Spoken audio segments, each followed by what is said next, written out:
Hello and welcome back. Today I'm with Aaron Parkinson. Aaron, welcome to the show. Thanks for having me, Ed. My pleasure. And look, we've just been talking about the journey of the entrepreneur, which we're going to get into today, because I think it's probably one of the most exciting topics for us business owners and those people who want to get into business. And Aaron, I should just say this up front, Aaron is the CEO of 7 Mile Media, which is the marketing agency which I've been using for the last year. And Aaron and I have been talking probably for 3 years. So we've got to know each other incredibly well. And it's a great honor and privilege to call Aaron a friend as well. Because you are so heavily invested into my journey and my success. And that is incredibly rare. In fact, so rare that I've never come across it. And I'm 51 years old. So thank you for that. But we were just touching on that. That's a big compliment. We were touching on that just now. And you said, of course, there's pros and cons of doing that. So over to you. Yeah, there is. The benefit for me, and I kind of almost have to take a step backwards to give your listeners some context, is that when I first started my agency, I was a consultant and I would tell people what to do. And then that always leads to, can you just do it for me? So then I started doing it for them. And when I first started doing it for people, all I was doing was buying their media. So I was buying media for them on Facebook, Instagram, Google, YouTube, email drops, all the other channels. And the problem that I ran into is that we could bring the leads to the table, no problem, because I had that skill set. But everything that happened after the fact was I had lack of visibility, and problems occurred in fulfillment, problems occurred in sales, problems occurred in customer service, all these different things. And so after doing that for about a year, I said, I'm going to change my business model to more incubator than agency, where I'm going to want to see every process that happens. I'm going to want to analyze every piece of data from first click to last sales call or last email or whatever it might be, because I know the things that need to be in place in order for a digital business specifically to be successful. And when I did that, the results instantly changed for the clients, because I've been doing this for 16 years. And I know where the fires are burning based on analyzing the math, and I know how to fix those fires regardless of where it might be in the process. The pro was that people got better results. The con was that when you go from being a basic service provider to almost like a partner without equity, you're much more emotionally involved in the success or failure of your client.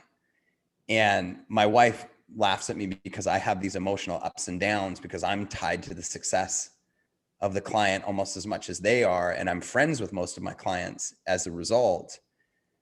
But it's challenging at times, because when you're winning, you're changing their life so much, not just their life, maybe their kids' lives, maybe 3 generations of lives, depending on what scale we're doing it at, that they'll want to name their kids after you. Like, it's the highest of highs. Right. But if it doesn't work, we know this in business, Ed, it's not like you get fired from a job and you just go get another job. When you lose a business, you've probably chased it to the point where you've gone through your savings. You've gone through, you've started taking loans.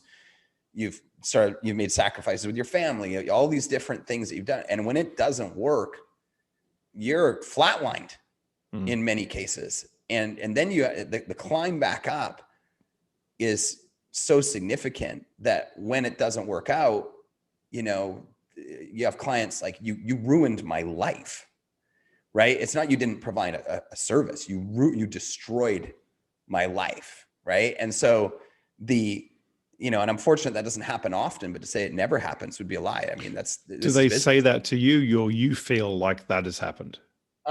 Most of the times it's me that feels like that happened, because I know the circumstances that they're in, but there have definitely been scenarios where people have gone off the reservation and just lost their mind, and so, it has some really big emotional swings attached to it. And my wife said, the reason why most people aren't successful in your industry is because they just don't have thick enough skin, to be able to handle those swings. But the reality is I don't really either. Oh, I'm emotionally attached to the outcome. well, I think it goes two ways, right? You're either emotionally, well, very few people are emotionally attached that I've ever come across, and also prepared to invest in the long-term journey. Like most agencies I've ever worked with, is like, you're in, you're out, you're done. Thanks very much. See you later. Never want to talk to you again, type of thing. Yeah. Or the very rare ones like you, who's like, no, this is, we know we're going to get into the length of the entrepreneur's journey, but it's long term. And then you get those who have been burnt so many times like you, or emotionally hurt, that their wall is so thick and so tall that there is just no emotional connection with the client. And so for the client feels like, you just don't get me, you don't get my business, you're not interested in it.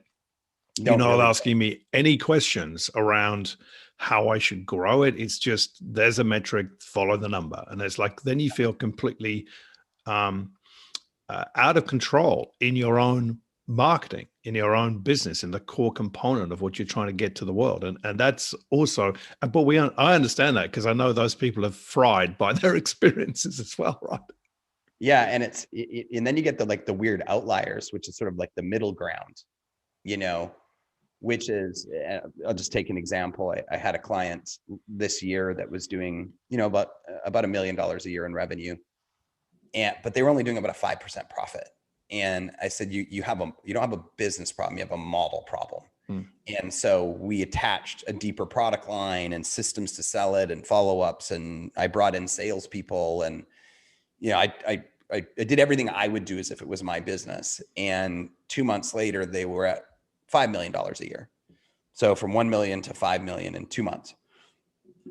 And it was a gargantuan amount of work and involvement, both emotionally and time-wise. And at the end of it, they said, thank you very much. I would recommend to you anybody. It was a fantastic experience. We're going to take it in-house now. No. And it really blew my mind, because I'm in the business of getting things where they need to be to establish a long-term relationship with my clients. I only really want clients that are going to be around 2 to 3 years. Yeah. And so I have to filter them from the beginning to decide, are they that type of client? And am I willing to invest my time and my resources into this person? Do I believe they can be successful to fit my business model? So when you bring a client on, and the first month is onboarding, as and then the second month is testing, and the third month is scaling, and that's assuming they have everything together. Which I learned I didn't. Which you learned you didn't. I took me 1 month to figure out they didn't either. So then I had to go and build the products with them and hire the sales staff and do all that kind of stuff. And 4 months later in the engagement, they say, thanks for the 400% increase. We're good here. That almost hurt more than somebody who didn't make it and got angry, because it's like, wow, you don't see the value, because I'm pretty sure the math shows the value. I think it's interesting because when you meet people who are that, I mean, you can't pick them all, right? You can't pick them all. We talked about this earlier. There are some people who are incredibly strategic and they're quite cold in that strategy. Yeah. And when you get someone like that, you can have an inkling that they're probably just going to learn and take it. And in which case, you either say, if they're paying me full whack from day one and I get a client for 6 months, I'm prepared to take them and invest in all the rest of it, yes or no. But sometimes they've got the crocodile tears, right? Or what you see is not what you get. And that's when you get stuffed. Yeah. And I think I can look back and look at that person's personality, and they are very cold and calculated. And I hadn't dealt with somebody like that yet. So I'll be able to see that coming next time around. And either I'll charge more. I was going to say either I'll charge more or I won't do as much. But the reality is that's a lie. I'm incapable of not doing what I know needs to be done to get the job done. And my operations team is constantly saying, like, we gotta cap this or limit this or, do this. And my answer is always the same, which is we can't, because if we don't do those things, they're not going to get the results. But then they constantly come back and say, well, then you need to charge more. Yeah. And that's fair enough. I mean, that's business, right? But let's talk about the journey, because And I think this is also for the audience, and also all of my clients listen to. So I select certain episodes for them to go and listen to as part of their Awesome. own business, right? Which is also part of the reason why we're here today, so they can learn from you. Because I think, so many people I've heard, I mean, it's just, it's an endless, oh, I've tried my Facebook ads, I've tried my YouTube ads, and nothing happens. Well, how long do you do it for? A week. And how much you spend? $500. Well, you know what? It's not going to work like that. So, just, a little bit on the business side before we get into the richer content. Generally, my experience is, I came to you as like I knew what I had. I knew I had a product, right? And I was pretty much built the product, but I tested it in other ways, but I never tested it in the way that we were going to put it into the market, which was cold audience, North America. No one's ever heard of me. Are they going to like me? I know I can coach, and I know I can do that because I've been doing it for 20 years, but can I sell it? Right. And this is the conversation we had. And what I learned is that most of your clients have been preparing this for up to 2 years before they turn up on your doorstep. Yeah. I mean, most of my clients, to be honest with you, and you were actually an outlier to my normal client. Most of my clients come when they've already got proof of concept with cold traffic, and they're spending $1,000 a day in some medium, and they want to know how to do it at $5,000 or $10,000 a day profitably, which could be different traffic channels, different strategies, could be different product lines that need to be added to the mix, whatever the case may be, to make the model work. But in your particular case, you had already had proof of concept in the quote unquote, real world, the brick and mortar stage, outside world. You had just never brought anybody in to a cold, situation where they had to first be disrupted by you, then learn about you, then engage with you, then buy from you. And the funny thing is, and we've never talked about this, is that we kind of use you as a case study internally. Right. Because the first time we spoke, I hadn't quite figured out my own model. I know what I can do, but I hadn't figured out my business model. So when we first spoke, it was about 12 months from when we first spoke to when we actually engaged. In those 12 months, we had made the decision, no more taking on clients who don't have proof of concept in the marketplace digitally, right? The price points had gone up tremendously. The service level had gone up tremendously. And they had to have proof of concept that they can, if they're going to do the sales, that they can sell on the back end, or they have to have a sales team, or let us bring a sales team in. But because you and I had spoke 12 months before, and I really liked you, and I know you're very good at what you do, we said, well, we'll make an exception. Even though he has no proof of concept, he has no defined funnel, we don't know if he can sell, over Zoom, et cetera, et cetera. And it reminded me exactly why I don't traditionally take on clients who are starting from scratch in this space, because of the challenges that you faced. Because I could look at you and listen to you and talk to you and know the values off the charts and what you deliver. But there's two sides to every coin.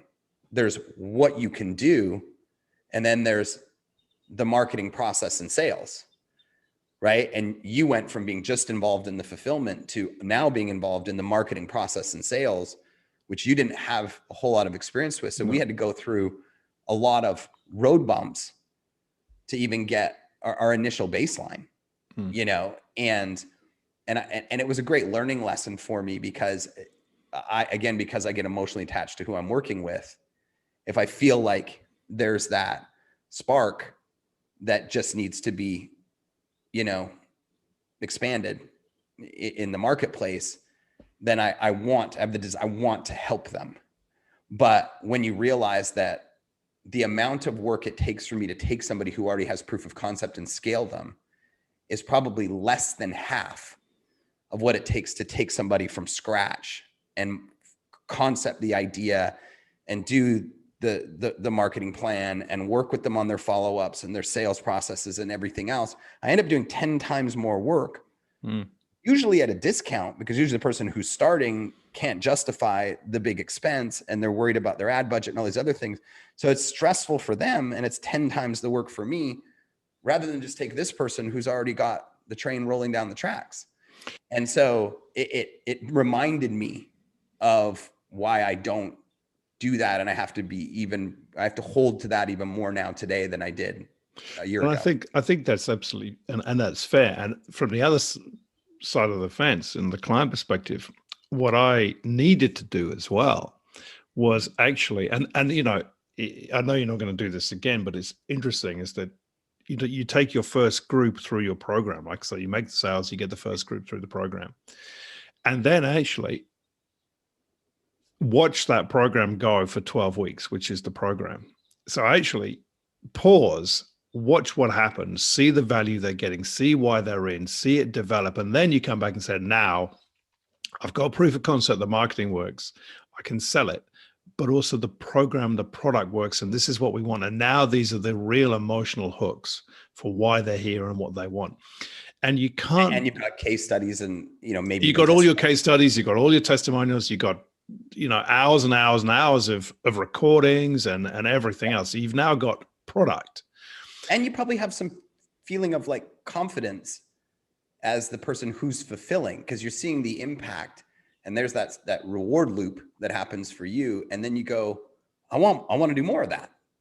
Right. So then it builds that desire and confidence up to go back into the field and go back to war on the other side. And the interesting thing, then this is the entrepreneur's journey. All the way through that process, I've been having this little niggling thought. And I know when I get niggling thoughts, I have to pay attention, because the last time I didn't, it cost me $1 million in my tech company. So,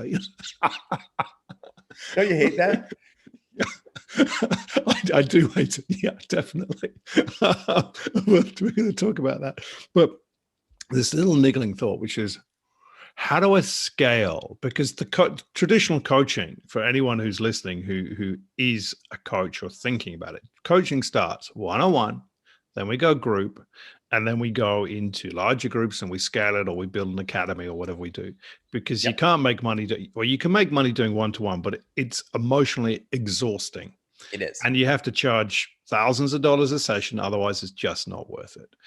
And most coaches don't have the confidence to charge that amount of money and say, you want to come and talk to me? It's $2,000. That's it. Right. And otherwise don't bother showing up. Yeah. Even me at this juncture, like when somebody says, I want to hire you in one-on-one consulting, I still can't bring myself to charge them more than $4,000 a month for 4 sessions. Yeah. But I know a pop. Yeah. It's worth exponentially more than that. And then my wife comes in and goes, oh, boo hoo hoo, you have to make $1,000 an hour. Oh, poor baby. Right. It's just like, what, you make the same as a Madison Avenue attorney. And you're like, oh, but it's so much time and it's so much effort and blah, blah, blah. But I probably should be charging 2 or 3 or 5. Marissa Peer, was Marissa a client of yours? I don't know if you can disclose that. No, her husband came to me and we had conversations about the business, and we looked at the whole model. And at the time, to be honest with you, I was too full to take them. So wow. Well, so you knocked back one of them, one of Mindvalley's stars. And anyway, that's great for business. But she was charging £2,500 for an hour and a half's work. Yeah. Okay. Like that. And because of her awareness, and this is kind of part of the conversation, I'm sure it'll go later, is she can justify it, right? Sure. Me, I've always been a behind the scenes guy. I'm just barely starting to get my own content out now, which my clients laugh at me for, because they're like, really? Right. But I've always been so busy implementing what needs to be done for other people that I end up neglecting my own thing. And it's not because I'm afraid to do it or whatever. It's that I keep growing and growing and growing. The business keeps growing and growing. And then I'm building more systems. And even a guy today hit me up and he said, I'd like to sign up today. I was referred to you, but are you a Facebook marketing partner? Because I don't see it on your website. And I started laughing because I'm like, you know what? It's not on the website. I got it a year ago. I put it in my signature on my email because that was easy. But we haven't done anything with the website in 3 years. Do you know why? Because we're busy spending $7 million a month on our clients, managing all of their stuff. And it's just really not that important to me. It'll get done when it gets done, you know?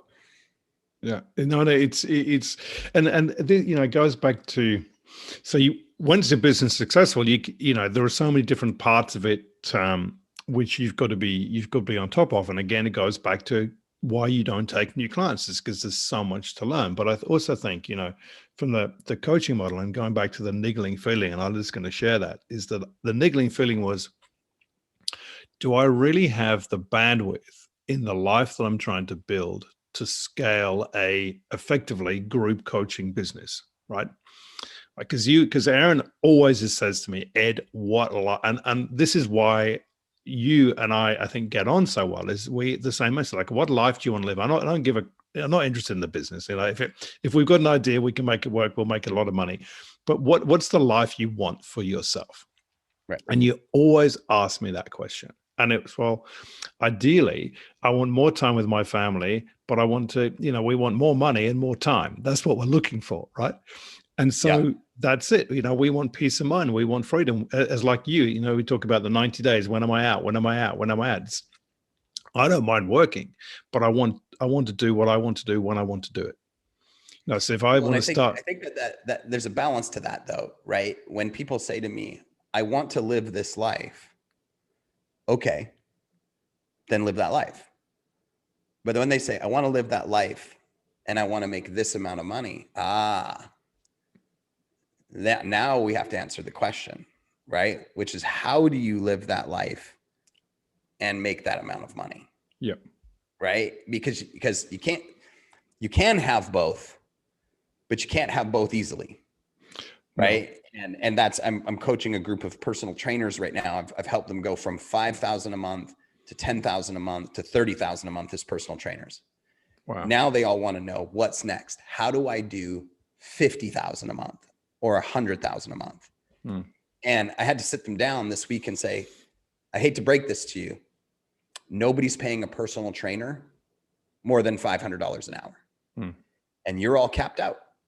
Yep. So now there has to be an identity shift if you want to go to that next level. You've gone from I'm a personal trainer working at a gym to I want to be a personal trainer working for myself to I want to be an elite personal trainer. There's no more next step. No, after that. I have a client who's in the program at the moment who's done that, and he's got all the network. He's got he'll listen to this, so he'll hopefully have a little smile to himself when he listens. And I'm coaching him, so how do we grow and scale it now based on the fact that you enjoy what you do as opposed to not enjoying your clients? Because we had to remove that hurdle to start with. You only have clients now that you want to work with who can pay you. And then how do we grow passive income so you have more time and it's not just you doing it? Yeah. And the reality is these guys now have to graduate. If you look at Robert Kiyosaki's chart of employee, self-employed, business owner, and investor, they're at the upper echelon of self-employed. Yeah. If they want to make more money, they either have to launch new products to their audience, or they have to launch a product that allows a one-to-many scale, or they have to make the shift into the business owner status, because they're not really business owners. They're really high paid self-employed people. Yep. Right. And if you move into the business owner, now you're talking about recruiting and training other personal trainers. Yep. You're talking about operations. You're talking about customer service. You're talking about all these things. And you have to decide, is that what you want? Right? Or are you happiest making $30,000 a month and working one-on-one with people? And there's no right or wrong answer to that question. But a lot of the times it's always, I want both. Right? Well, and you'll get to a point where both is going to require a major shift. And most of the time it's an identity shift. That's why they're in my program. Yeah, because we're making that identity shift. And I don't want to have these conversations with them, because I'm just supposed to be essentially. You're not coaching them, no. I send them to you and say, go talk to Ed, because I just want to make the sales and the marketing work. But then they're like, well, what's next, right? And I'm like, well, I filled your calendar. You're done, right? Either you have to add more products or add some of your business model, or you actually have to remove yourself from this thing. So do you like doing this thing? Are you sure are you sure you're willing to trade more money for leaving this? Or do you just need to be grateful that you have this amazing life and you make more money than 90% of the world, and do this and stay here. And that identity shift is a really interesting one, right? Because you can have, there are people I know who have, 70, 80, 90, $100 million businesses that you've never heard of, like have no social media presence, none. And there are others who have, $1 million business and they're screaming from the hills. And I think you see them everywhere. You see them everywhere. And I think one of the challenges is I'm an extrovert, so I can get out there, but ultimately I just prefer the company of a few people. I'm quite happy in my own little world. And I think this is one of the biggest challenges, because there is so much influencer marketing, which is you need to scream from the hills, because that's all they're doing. They're just screaming at you. Pure and volume. People feel very uncomfortable in that space, but you don't have to. You've got to have a marketing strategy, no doubt about that. You've got a sales and marketing, but your identity, that's the shift you take. Is like, I'm capable of being the person who can make 1 million, 10 million, 100 million, doesn't really matter what it is. I have to make that internal shift myself. And then what is the strategy that works for me to make that amount of money? But we don't all have to be screaming from the hills, telling everyone. We've got to be very consistent on our message, very, very consistent on our message. But and I think that's the challenge, is people see it as being binary. It's like, if I don't do that, I'm staying small. And the only way to get big is to be that person. Absolutely not. Right. It's not binary.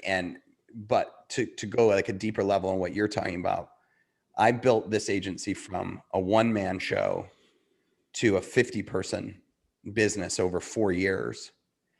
And there was a lot of identity shifts that had to happen along the way, because a one-man show is not a CEO, right? A one-man show is an implementer at a very high level, but not scalable, right? And you can have temper tantrums, and you can work 21 hours a day, and you can do all these things. But then when you start to bring people into your team and demand that they work 21 hours a day, and you're having temper tantrums with them and doing all the things that you used to do on your own, it doesn't work anymore, because nobody wants to work in that environment, because they just work there, right? And Gary Vaynerchuk said, so you can get somebody to care 60% as much about your business as you do, it's a freaking miracle, right? So to expect them to care, work,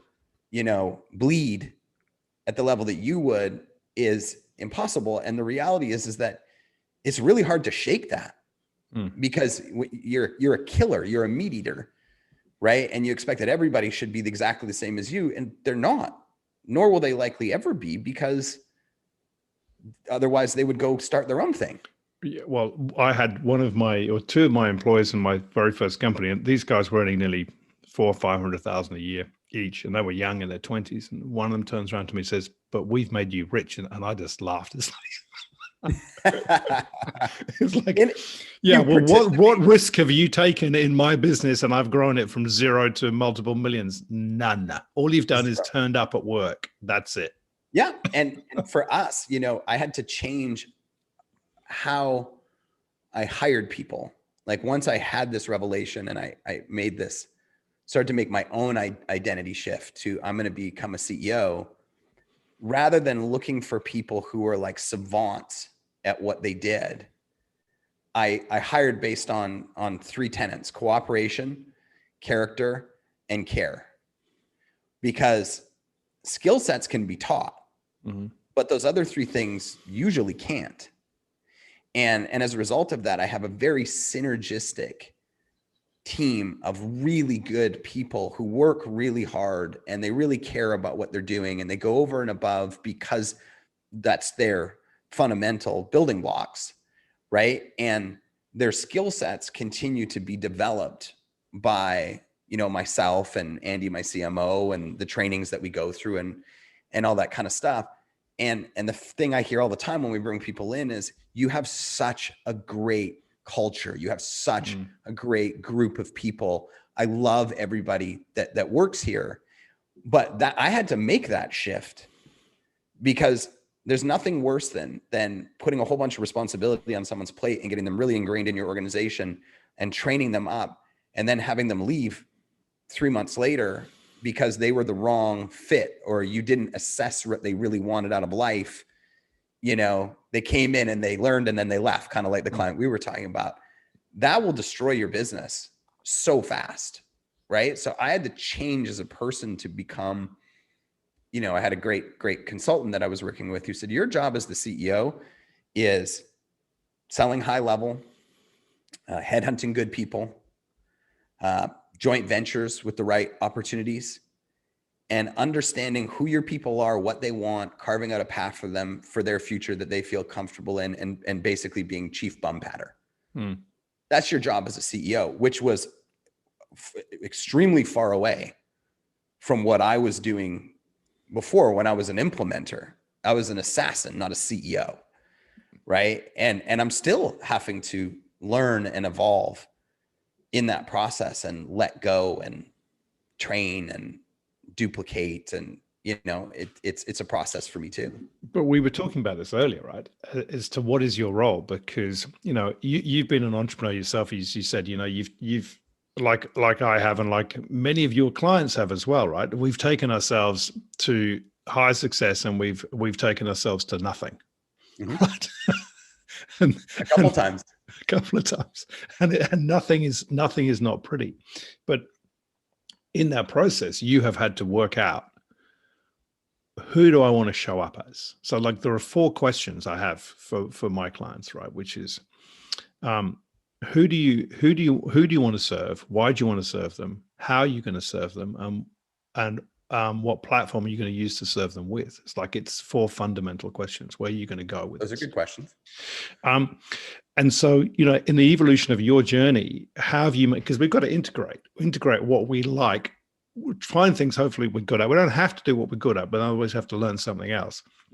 But you've managed to craft a role for yourself, which was maybe slightly anathema to you, you know, maybe 10 years ago or 15 years ago. So how have you managed to do that? There's no question about it. And I think, you know, you have to look at the original journey. I think the inception defines a lot of what happened, right? Is, for me, I was an athlete. I was a sports guy. I thought I was going to play soccer for the national team for Canada. I thought I was going to play for the World Cup team. I got cut when I was 18 because I was a goalkeeper and I'm only 5'10". And they said, you know, you're not tall enough for this position. Get out of here.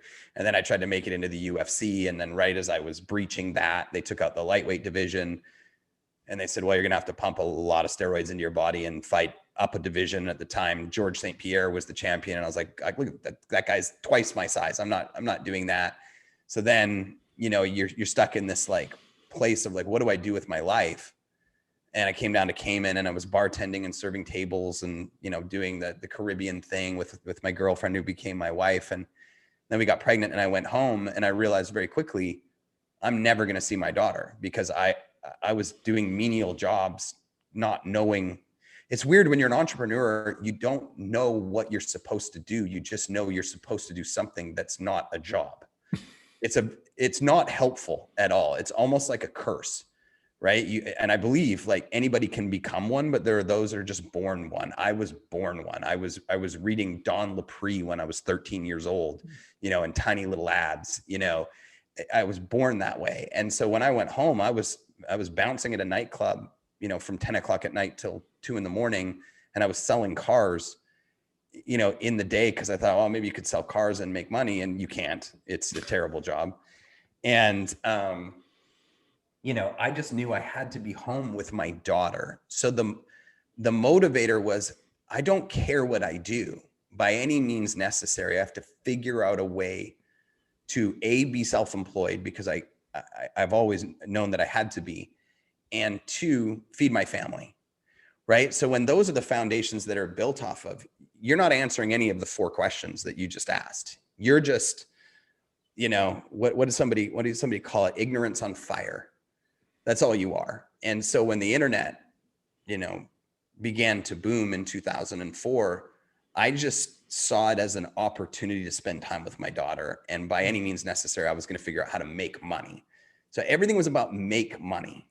Right. And then as I climbed the ladder of success in that space, I saw all these other people making 100 times more money than me in the same space. So then it became about comparatitis and how come they're making so much money? I have to figure out how to make more money, more money.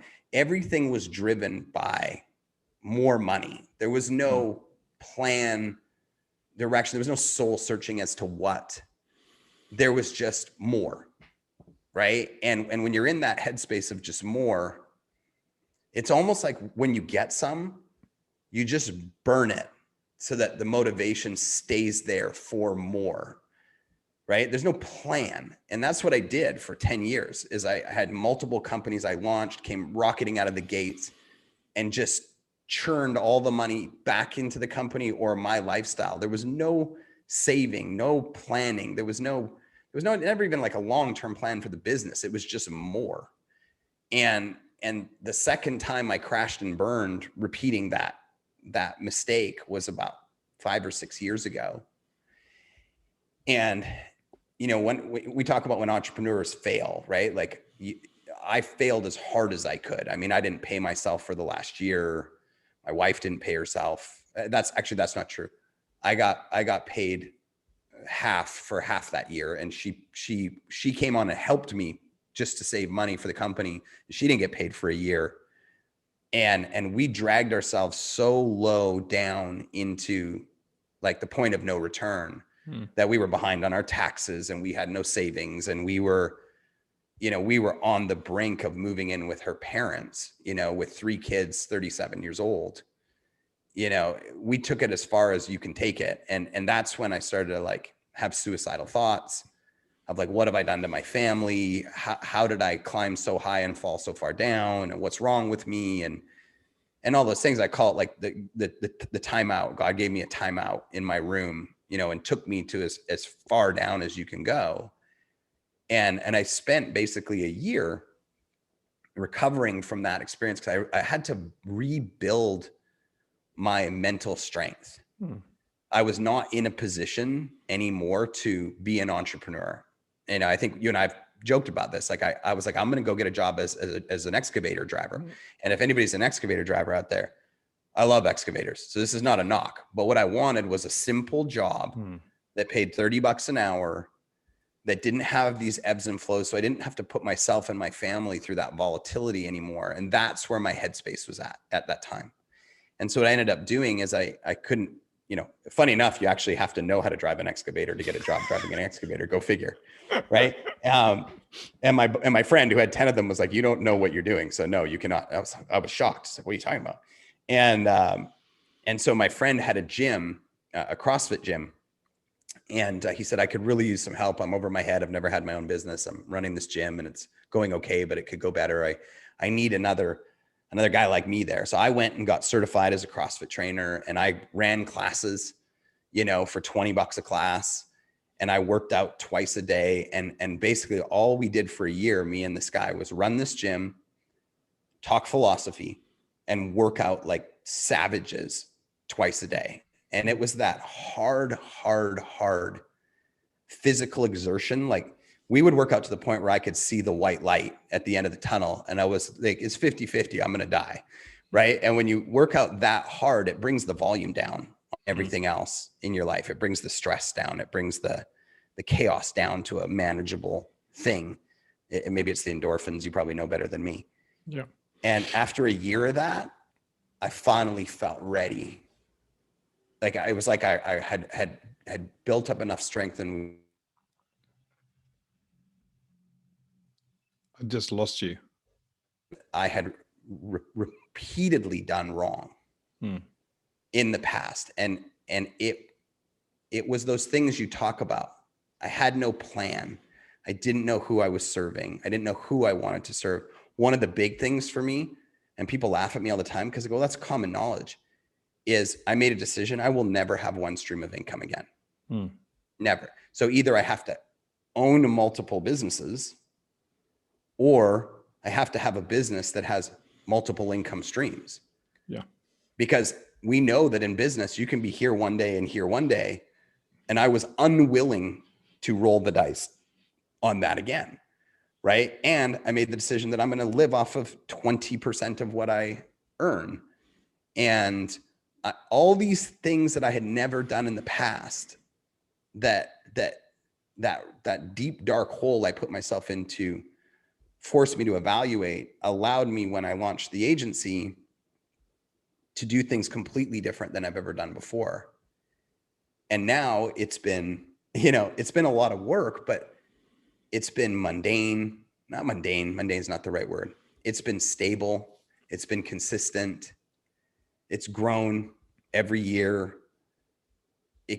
Money's been fantastic. There hasn't been ebbs and flows and swings, but the reality is I would never be operating this way that I am today without the absolute ass kicking that I took 6 years ago. I had to go through that to change my behavior. And there are so many points. I mean, like that year actually rebuilds your confidence. It actually does that. Going and getting a $30 an hour job or whatever, doesn't matter. It actually restores your confidence because you can't go back out to the big world again because you don't have any bandwidth. I was in no way prepared for that. You've got to take little steps knowing, I have value, I can do it, I'm getting paid, basic needs are met. And then you go out and then you're like, okay, what do I do? But it's also so humbling that one of the things I think the lesson that we learn, and I learned in that journey as well, is I don't care. I never really have cared what anyone else thinks about me, but I really don't care. It's like, I know where your friends are when you go through that journey. You know who supports you and who doesn't, right?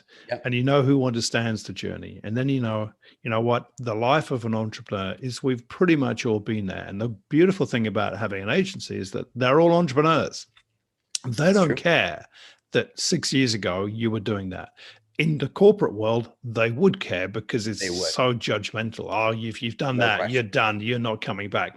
Entrepreneurs is like, you know what? I hope I don't have to go through that journey myself, but I understand that you did go through that journey. And when you meet like somebody at our age that's an entrepreneur and they say to you like, everything I've touched is gold, you go, bullshit. Yes. Like there's no way. There's no way. There's no way. I mean, we've talked about it, with Andy and, and your CMO who is wonderful. I love Andy. But you and I were joking about it saying, 20 years ago, I had the opportunity to basically just invest in real estate. I had the money and it's like, why didn't I do that? It's like, why didn't I?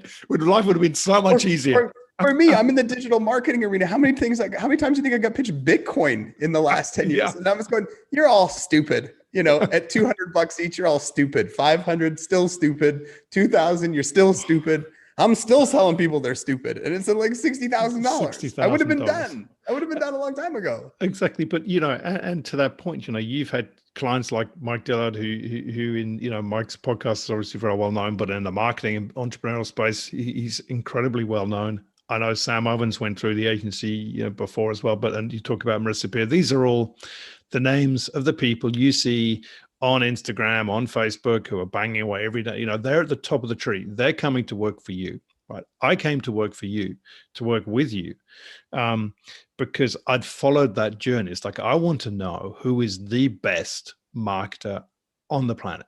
That's all. I'm not interested in anyone else. I know it's going to cost me more than I probably have at the time when I come and talk to you, but I want to know who that person is because when I'm ready to push that button, I want the best team. Yeah, and I certainly don't think that I'm the best marketer on the planet by any stretch. I think where my strengths are is that I've been here longer than Google, which is funny when you say it out loud. Yeah. Right. And I've between my own companies and my clients, we're close to, we've been trying to nail it down. It's about $1 billion in sales since 2004. And I have the experience to be able to look at everything someone's doing and know how to first make it or fix it and then stack onto it and amplify it. We call it manufacturing fame, right? I know how to manufacture fame. I know how to manufacture your authority status in whatever space you want to be in, because it is, you can literally manufacture it these days, right? With money and time and content and offers, right? And that's where my strength is. But I definitely, I look at people like Tony Robbins and, Gary Vaynerchuk and, Lewis Howes and people like that. And those to me are, those are the best marketers out there for sure. But that's in the info marketing space. Then you go to like the next level. Like we talked to Andy and he's run media for L'Oreal and Heineken and Lufthansa and British Airways. And like, that's a whole nother completely different ball game than I'm playing in, where the contracts are. But he understands it. The thing about Andy is he really wants to understand it at a human perspective. Right.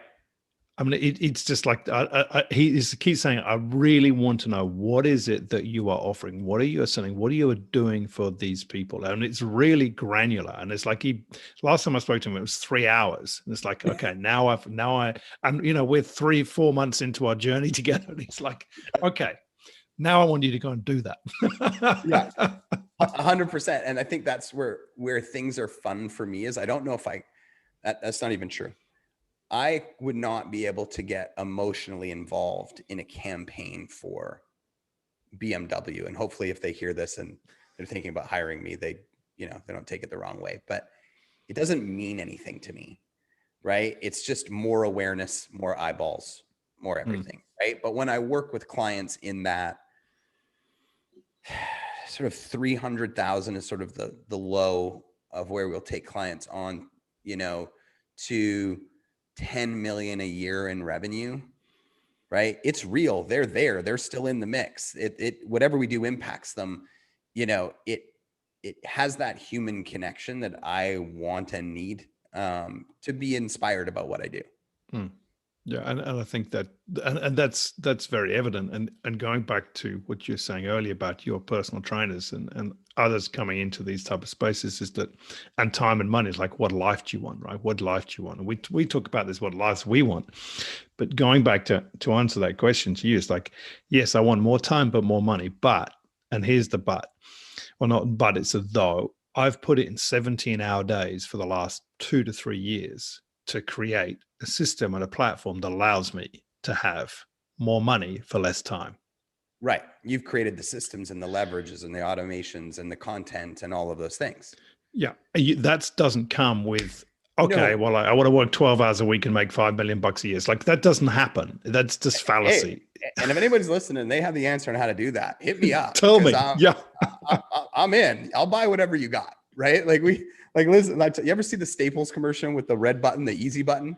Right. No. And they're like, maybe you haven't seen it. Because they're wrong country. But anyway, they have a commercial where there's this button that looks like, just red, and you hit it and it's called the easy button. It was for an office, accessories brand called Staples. That's Staples. It's like our office works here. Yeah. Exactly. And so they'd have a project to do, and the guy'd be like, just hit the easy button, and you hit the easy button and everything would be done. And they do this and hit the easy button, everything would be done. I keep telling my wife, I keep looking for the easy button, and I can't find it. Like if anybody knows where that is, let me know, because I'm in. But the thing is, Aaron, here's the thing is like, I've got a 22-year-old guy in a program from Houston who'll probably listen to this as well. And he's super smart. And he's on his journey so early in life, and it's wonderful to see him. Right. But he's listened to everyone you can possibly think of, and he's taken their courses, and he's like, when it came to me, it's like, I'm overwhelmed with information. Because what happened, because he was believing there is dogma in every, if you listen to 5 different gurus and each one is telling a dogma, well, which one do I believe? Because it's all dogma. It's like, none of them. You don't believe any of them. You take little pieces of each of them that resonate with you and go and build that. And this was going to lead me on to like a little bit of strategy for a second. Is people say, here's my funnel. This is the funnel. And I remember watching a few people back in the early days, like, this is my funnel. This is my funnel. What I realized, no one else's funnel, and you know this too well, no one else's funnel has ever worked for me. Right? And you're sitting there going, I don't know it. It's like, I don't know. It's like, it's a weird one, but I totally accept that someone else's strategy that has been successful in their business is probably not going to work for me. It might. It might do, but it might, like when you're looking and when somebody's in a brand new space, you go, well, let's find the most synergistic competitor and see what they did and model it off of that, because that should give us a head start. But from then, now you have to iterate off of the data of what you see. And like Frank Kern says, if we launch an ad and 3 days later, we're profitable, we don't call that a success. We call that a freaking miracle. Yeah. Right. Like it's not normal, right? You have to get real human eyeballs on things and see how they respond and talk to people and ask them questions and do all the things that you've had to go through to actually get to the place where it works for you. And then you know what someone's going to do in your space? They're going to come copy your thing and they're going to think it's going to work perfectly, and it won't, because they're not you. And that's the thing. And I think that's the biggest challenge for the consumer, particularly when there's so many people coming out. They all want their own business because of COVID and the gig economy. And everyone wants to work for themselves. And they're just sold so many, this is your funnel, this is your funnel. And they end up eventually in your doorstep or my doorstep or someone else is saying, none of this has worked for me, but I know I have a product. It's like, this is what I do, but I can't get it out there to the world. And so just touching on that point as well, as the CEO of a preeminent marketing agency is we have to test everything. We can't rely on, there might be some norms that you play with. And, we've talked about some norms in there, which we have to bring into the business, and the messaging is really important. You've got a brilliant team on copy editing and copywriting, like getting that message right. There are so many component parts of it, but the funnel itself is like, we've just got to test it. We don't know. Yeah. We think it might work because we know it has worked before, but we don't know it's going to work for the person who buys your product. Right. And there's multiple pieces to a funnel that you might, the first part of it might work and the other three don't, or the last part of it might work and the front three don't work, or 4 or 5 or 6, however long it is. And you have to just keep looking at the data and chipping it away at it. And the one thing that I say to people, because that process can be difficult for a lot, is once you have it, it's good. I mean, I've got a software as a service company. I actually own that one, and we built that funnel and tested 40 different variations of it. And then once we had the numbers that we wanted, I haven't touched it in 9.5 months, and that one particular funnel brings in $250,000 a month, every single month. I haven't even looked at it. I haven't even looked at it in 6 months. I'm too busy focusing on the other parts and the fulfillment side now. And, once you get it, it's good. Well, interesting. I've just been analyzing Tony Robbins' funnel on his coaching programs. And the date on some of his emails is like 3 years ago. Right. And then, but there's also a tipping point too. Like once you manufacture fame and you get big enough in your space, right? Well, how much impact does that have? Like everybody knows who Tony Robbins is. When they decide I want to get coached by him, they don't actually care what his funnel looks like at all. Right. But if it's a brand new person who's cold, they don't have any of that leverage, any of that credibility, any of that reciprocity built in. So now it has to be really dialed in to work, because you got none of those things. Exactly. And what I recognized having taken this pause and then talking to Andy is that it's the message was off. For me, the funnel probably works. Actually, the structure is absolutely fine. The message was off. Right. And somebody once said to me, great marketing can never fix a shitty offer. Right. And I'm not saying that your offer when we started off was that, but you have to be really, really clear on who your market is, what problem you solve, how you're going to do it, what the pain points they have are, how you're going to connect those pain points to the outcome, and then communicate that in a way that gets them excited and is compelling enough for them to take action. It's all about your market message match. And after that, once you have that, then it layers through all the other pieces, right? If you build the pieces first and then say, well, now let's figure out the market to message, you're just going to waste a huge amount of time, right? Which is why it's super important to do your own research with your own prospects, clients, whatever, ideally organically, where you're not wasting money, and dig in and find out like really what their pain points are, really what they want, not just what they say, but what they really want. How long do they want to work on it for? What would they be willing to pay? Like you got to really know your market to be able to then craft your message to go along with it. And see the commonalities. I mean, I can pick out the commonalities, like a half a dozen of them in every person that I work with. Right. even though they don't know it necessarily themselves. And then you've got to go through at how much of a conscious or subconscious level do I want to talk to them at in the Right. message? Like how Right. blunt or how subliminal do I want that message to be? And that's where you come in and say, that'll work, that won't work, or we'll test both and see what happens. Right. And again, even when I'm like, that'll work, I'm not emotionally invested in it because I don't care. The data will tell me whether it's working. So we analyze everything and we put together 4, 5, 6, 8 different versions. We say, well, we think they all could work, but let's see. Yeah. Right. Let's see what happens. And then you find that one that's just like, boom, I got the right people in the right place with the right amount of money, with the right motivation, whatever that may be. And you go, I'm good now. And now you can start to scale the rest of your business, maybe bring in some salespeople, maybe bring in some more coaches, maybe launch some more products, whatever you want to do. But until you got that piece down, you got nothing.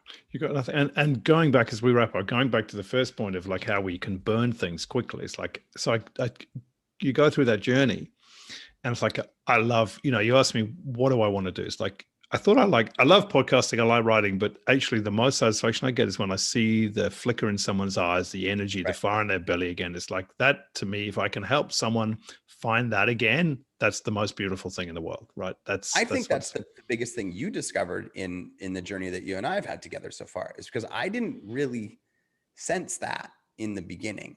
It felt like a bit of like a more mechanical, like let's build this thing to do this thing. Right. And then as you started to bring cold clients in that had no relationship with you before and sort of do that, I could see how excited that was making you. And I think it actually started to pivot some of your decisions around the business. Yeah. And I think that's right. And and this is not for vanity's sake, but when you have people who say, Ed, you have a gift, I don't know how you do it. I can talk to you. I've never had that conversation with anyone else before on the planet. You realize, okay, well, that's meaningful. Right. Absolutely. Don't waste that.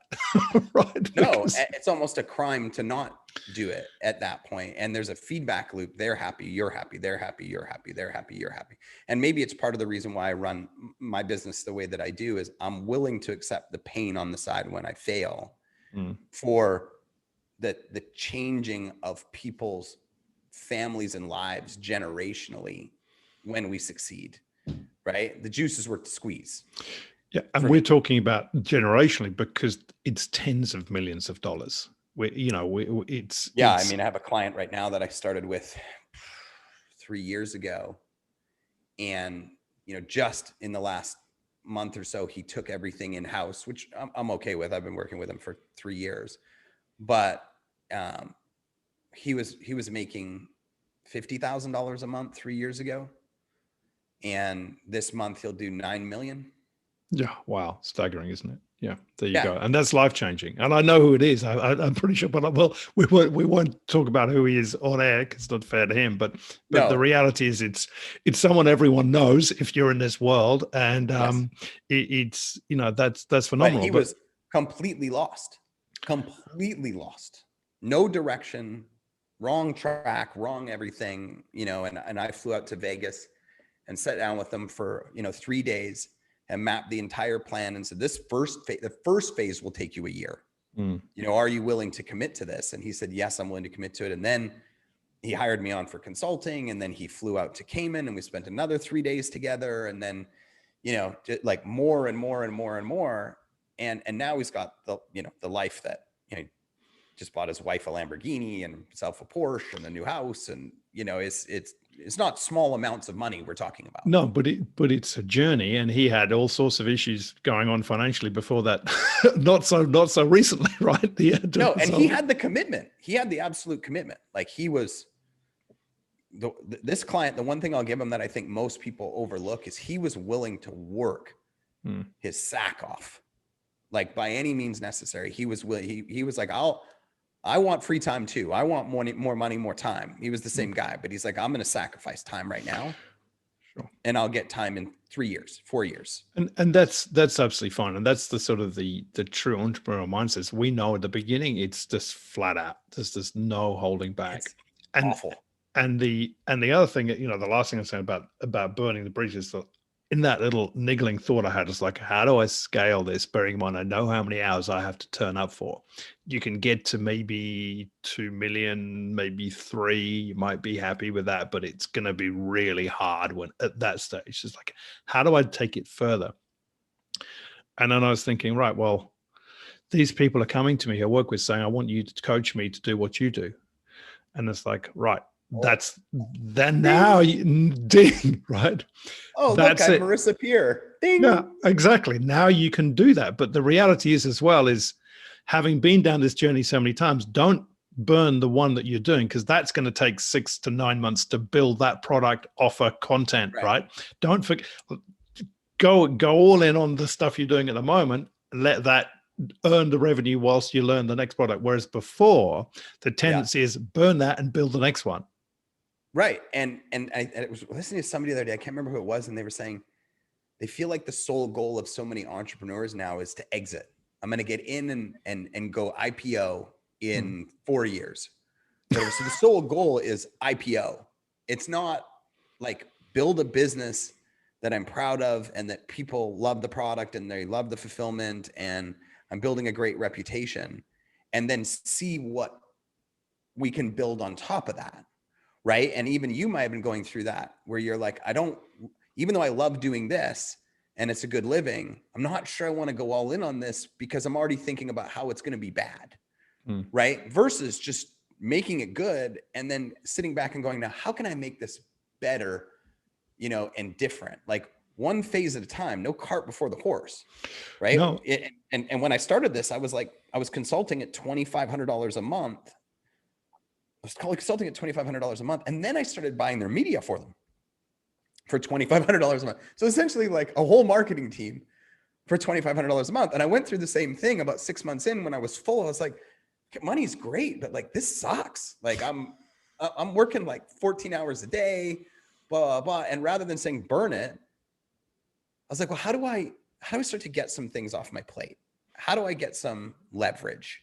How do I get some scale? And I went from, a business by myself doing $1 million a year to all of a sudden now I have a team of 50 and the business is exponentially bigger. And it's complex. It's more complex. There's more risk, but you can sell it, but also you're learning. And I think the other thing about burning it is that even if you look at what we talk about, the Tony Robbins, he's still doing like his one-on-one is $1 million and 5%, but you can have all the components. You can have your training academy. You can do your one-on-one, but this is like, I only want to work with 6 people. That's it. You can license your stuff out to other people. Yeah. There's a million different things you can build off of, but you got to be good at one first. And that's the point. You've got to find the one that brings you that complete fulfillment. Go, right, now I've got this nailed. I've got proof of concept. How can I share that with more people? Yeah. And again, it's sometimes I think we think too far ahead. And then when we look too far ahead, then we go, I don't think I want that. And we'll burn what we have because we're already projecting something that doesn't even exist, that we haven't even got to yet. We burnt the place we haven't even got to yet. Yeah. Right. As well. 100%. Right. And nobody's a fortune teller. Nobody really knows what's going to happen. Like if you said to me, think about this. 6 years ago when I went absolutely to below zero, in my mind, I was like, I'm never going to have staff again. At the time, because my head wasn't right, I was like, is the staff? They were weak. They were taking advantage of me. They dropped all these balls. They were lazy. Blah, blah. I will never, ever have another staff member again. 6 years later, I have a bigger staff than I've ever had in my whole life. Yeah. And that's really interesting, isn't it? Because like the conversely, the other way, as I've always had good employees, but I think in this business, my feeling is when we get it crying, I'm just going to give the whole lot to Aaron. I don't have to do any marketing at all. You can do the whole lot. There's a price for everything. Yeah, sure. I don't mind because I'm thinking it's probably still cheaper to do that than do it myself. I mean, in your particular model, I was talking about to a new client I'm bringing on today. Super nice lady out of Spain. Decent sized business, 300,000 a month. She wants to get up into that $1 million a month range. And she's like, well, what do I need? What do I really, I said, honestly, between us and you in the middle, doing the content and the fulfillment, And the sales team that I referred to her a few months ago that she's brought on, you can go to $1 million a month with just this. Like, if you want to go to 10, that's a different story. Like, we need a lot more salespeople, and we need, you know, it's a different game. But you can do $1 million a month with a pretty limited amount of people. And that's the beauty of what we have, right? So, and Aaron, look, we got to wrap up. Where can people find you? How, you know, we sort of touched on the type of clients you want as well. You know, what's the model, and how do they find you? You know, anybody who reaches out to me, you know, I'm always willing to do a Zoom with people, because I just feel like I have so many resources from the last 16 years. It might not be me, but I might have something that could cut down their timeline. Right. And I'm happy to share that, because I know it's reciprocal. Right. I've had so many people come back to me 6, 8, 12 months later and say, the advice you gave me was so good, I couldn't wait to come back and work with you when I got to that level. So no problem. I'm happy to invest my time in talking to people. If you want to get in touch with me, I'm on all the social media outlets. The great thing about coming in 2004 is I own my own name everywhere. There's no doubt who Aaron Parkinson is. I own all of the channels. But you can go to workwith7mile.com, and that takes you to our corporate site, and you can book a strategy session with me, and we can have a chat about where you're at, what your goals are, and what you want to accomplish. Wonderful. Aaron, it's always a complete pleasure. Thank you so much for sharing your time and strategies, and also pain as well, because that makes it more real. So thank you so much. Yeah, that's just truth. Thanks for having me on the show.